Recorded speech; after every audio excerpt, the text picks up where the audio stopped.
সদস্য যারা তাদেরকে যেহেতু অভিজ্ঞতা কম এই ক্ষেত্রে মারামারিতে জড়িয়েছেন সরকার ও বিরোধী দলের কয়েকজন এমপি। দর্শক আপনারা দেখতে পাচ্ছেন ব্যারিস্টার সুমনকে কিন্তু আটকে দেওয়া হয়েছে। সংসদ শেষে বাড়ি যাওয়ার পথে কিন্তু তাকে আটকে দিয়ে মাননীয় শিক্ষামন্ত্রী আপনারা তো শিক্ষা দেওয়ার কিছু নাই। আমার বিশ্বাস যে আপনি জানেন মাননীয় শিক্ষামন্ত্রী যে কোনো ভদ্রলোক যদি আওয়ামী লীগ করে আর সে যদি দুর্নীতির সাথে জড়াই যায় আমি সেই কথাটা তাকে এখানে স্পষ্ট বলতে হবে, যার জবাব আমি দেব।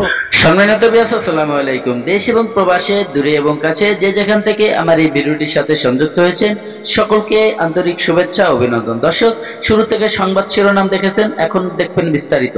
প্রিয় দর্শক, ব্যারিস্টার সুমন ভাইকে নিয়ে আবারও নতুন করে হামলা হলো। ব্যারিস্টার সুমন ভাইয়ের গাড়ি ভাঙচুর করা হলো এবং ব্যারিস্টার সুমন ভাই যখন সংসদের থেকে বের হয়ে তার বাড়ির উদ্দেশ্যে চলে যাচ্ছিল গ্রামের বাড়ির দিকে, সিলেটের শহরের দিকে যাচ্ছিল, তখনই সিলেট শহরে ঢোকার পরেই এই দুর্ঘটনা ঘটে। প্রিয় দর্শক, কেন এই ব্যারিস্টার সুমন ভাইয়ের গাড়ি ভাঙচুর করা হলো এবং কেন ব্যারিস্টার সুমন ভাইকে নিয়ে এত চালা, প্রিয় দর্শক আজকের এই ভিডিওতে আপনাদেরকে জানাবো।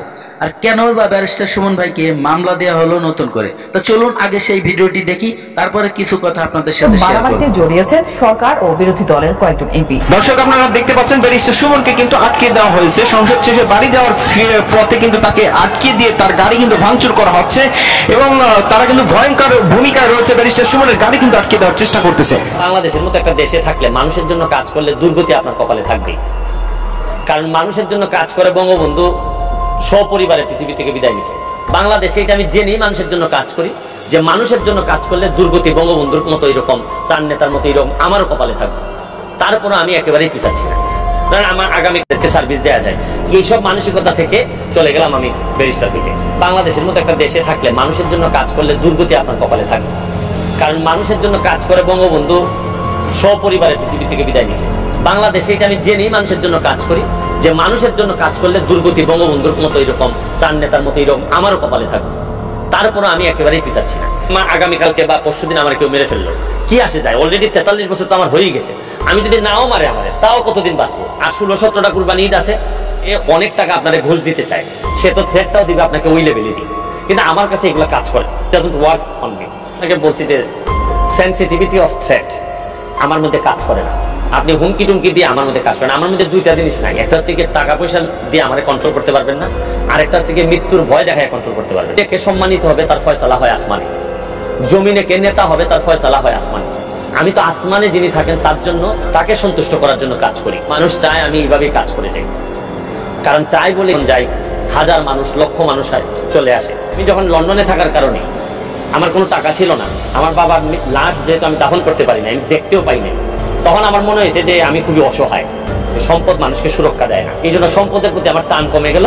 আমার মনে হইলো যে মানুষের জন্য করে যাও, বিধাতা সিদ্ধান্ত নিবে তোমার কোন পর্যায়ে নিয়ে সম্মানিত করবে নাকি অসম্মানিত করবে। অভাব আমি সারা জীবনই ছিলাম অভাবে, কিন্তু আমার স্বভাবটাকে নষ্ট করতে পারবে অভাব। আমার এলাকায় আমার জানাজার সময় মানুষ যেন আমার জানাজার দাঁড়াইয়া বক্তব্য দেওয়ার সময় বলতে পারে যে এই ভদ্রলোক এই এলাকার সন্তান, উনি জন্মের পরে এলাকাটা যেরকম পাইছিলেন মৃত্যুর আগে এর চেয়ে ভালো একটা এলাকা রেখে গেছেন। এইটুকু যদি আমি আমার জানাজায় শুয়ে শুনতে পারি, দেখছেন না একটা মানুষের জীবনে আর কি লাগে। এলাকার মানুষের আজন্ম গুলামি করবো এই শপথ নিয়েই আমি লন্ডন থেকে দেশে সবকিছু থেকে বিদায় করে দিয়ে যদি রাস্তায় নামাই দেন, তাহলে টিউবওয়েল থেকে পানি নিয়ে এসে বালতির মধ্যে বলবো এলাকার মানুষের জন্য যাদের পানি দরকার আমার কাছ থেকে পানি নিতে পারে।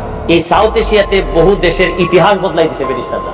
আমি এমপি হওয়া লাগবে কেন? যদি না হই, আমি আমার যোগ্যতা দিয়ে, আমার সক্ষমতা দিয়ে আমার এলাকার ইতিহাস আমি বদলাই দিব। আমার প্রশ্ন হলো যে আপনাকে দলে ফেরত নেওয়াই হলো না। আমার বিষয়টা কি জানেন, স্বতন্ত্র বিদ্রোহ এগুলা করার জন্য একটা রিজন থাকে, ক্রেজিনেস থাকে যে আমি কোনোভাবে এখানে এমপি হইতে চাই। আমার তো এই ক্রেজিনেসটা নাই। আপনার এরকম দলে আনুষ্ঠানিকভাবে ফিরে যাওয়া কিংবা ক্ষমা প্রার্থনা করা কিংবা দলে আবার ফিরে আনুষ্ঠানিকভাবে ফেরার কোনো পরিকল্পনা কিংবা কোনো সুযোগ আছে কিনা? আমি দল হচ্ছে গিয়ে দল যেটা ভালো মনে করবে, আমি যেহেতু দলটা করি, দল যেটা ভালো মনে করবে এটাই আমার সিদ্ধান্ত। দল আমাকে কোন সময় কোন জায়গায় নিবে এটা দলের সিদ্ধান্ত, কিন্তু আমি সবসময় দলের জন্য থাকবো। আমার পক্ষ থেকে যে কাজটা, এখন দল কখন আমার প্রয়োজন মনে করবে আমি রেডি আছি। আমাকে সাম্রাজ্য দিবে না এর মানে এই তো না আমি আমার বাবা বদলাই ফেলবো। তা আমাকে যদি কিছুতেও না দেন তাতে তো কিছু আসে যায় না, কারণ আমি তো এই পরিবারের সন্তান। পরিবারের সন্তান হিসাবে পরিবারকে প্রটেক্ট করা আমার দায়িত্বের মধ্যে। আন্তর্জাতিক অপরাধ ট্রাইব্যুনাল থেকে পদত্যাগ করেছেন, তারপরে যুবলীগ থেকে একটা বিশেষ ঘটনা। আপনার কোনো আক্ষেপ আছে যে যুবলীগ থেকে যে আপনি পদত্যাগ করলেন একটা বিশেষ ঘটনা, শরীয়তপুরে একটা স্ট্যাটাস নিয়ে কেন্দ্র করে? আমার এইসব বিষয়ে কোনো আক্ষেপ নাই। মানে বঙ্গবন্ধু একটা কথা বলছিলেন যে আপনি রাজনীতি করলে নীতি থাকতে হয়, আর মুখে এবং বুকে একই কথা থাকতে হয়, দুইটাতে আলাদা কথা বলা যাবে। আমি কিন্তু চেয়ারের জন্য, পোস্টের জন্য, এমপি হওয়ার জন্য তো রাজনীতি করতেছি না।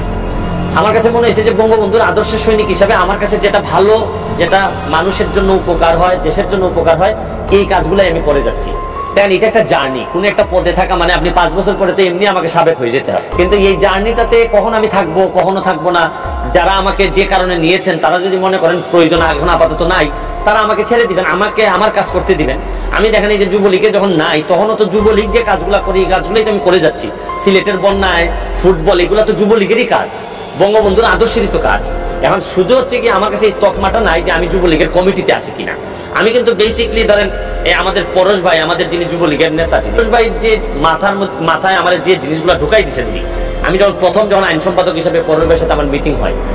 দর্শক, এখন যে ভিডিওটি আপনাদেরকে দেখাবো সেই ভিডিওটি হচ্ছে বাংলাদেশের শিক্ষামন্ত্রী, আমাদের শিক্ষামন্ত্রী, সাবেক শিক্ষামন্ত্রী দীপুমণি ম্যাডাম, তিনি যে দুর্নীতিগুলো করেছে, ব্যারিস্টার সুমন ভাই যখন সংসদে দাঁড়িয়ে এই দুর্নীতির কথা বলছিল, ঠিক তখনই আমাদের বাংলাদেশের প্রধানমন্ত্রী মাননীয় শেখ হাসিনা, উনি কিন্তু এই বিপক্ষে কথা বলছে ব্যারিস্টার সুমন ভাইয়ের নামে।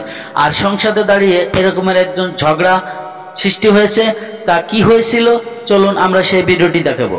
প্রিয় দর্শক, এই দীপুমণি কিন্তু শুধু শিক্ষা মন্ত্রণালয়ে দুর্নীতি করে নাই, সে কিন্তু তার নিজ এলাকা কুমিল্লাতে, নোয়াখালী কুমিল্লাতে সে এমন কিছু কাজ করেছে, পুরো কুমিল্লা শহরটাকে সে ধ্বংস করে ফেলতেছে। এবং তার কিছু স্থানীয় কাউন্সিলর দিয়ে এবং স্থানীয় নেতাকর্মীদের দিয়ে বিভিন্ন ধরনের টাকা পয়সা হাতিয়ে নেওয়ার চেষ্টা করতেছে। চলুন আমরা সেই ভিডিওটি দেখি। মাননীয় শিক্ষামন্ত্রী, আপনারা তো শিক্ষা দেওয়ার কিছু নাই। আমার বিশ্বাস যে আপনি জানেন মাননীয় শিক্ষামন্ত্রী, যে কোনো ভদ্রলোক যদি আওয়ামী লীগ করে আর সে যদি দুর্নীতির সাথে জড়াই যায়, আমি যদি নিশ্চিত ভাবে বুঝি সে মানুষের ক্ষতি করতেছে, সে দেশের ক্ষতি করতেছে, সে দুর্নীতিবাজ, তাইলে বঙ্গবন্ধুর আদর্শ হচ্ছে গিয়ে দুর্নীতিবাজ কখনো আওয়ামী লীগ হইতে পারে না। এবং দুর্নীতি করলে সে আদর্শটারে ব্যবহার করতেছে, সে তার ব্যক্তিগত সুবিধার জন্য, সে আওয়ামী লীগের ভালো চায় অথবা সে দেশের ভালো চায়, এই কোনো কাজ না, বা বঙ্গবন্ধুরে ভালোবাসে এটা না। এই সেলিম খান, আপনিও তো জানেন, সে আগে জাতীয় পার্টি করতো, জাতীয় পার্টি থেকে আইসা এখন আওয়ামী লীগের নামধারী হয়েছে।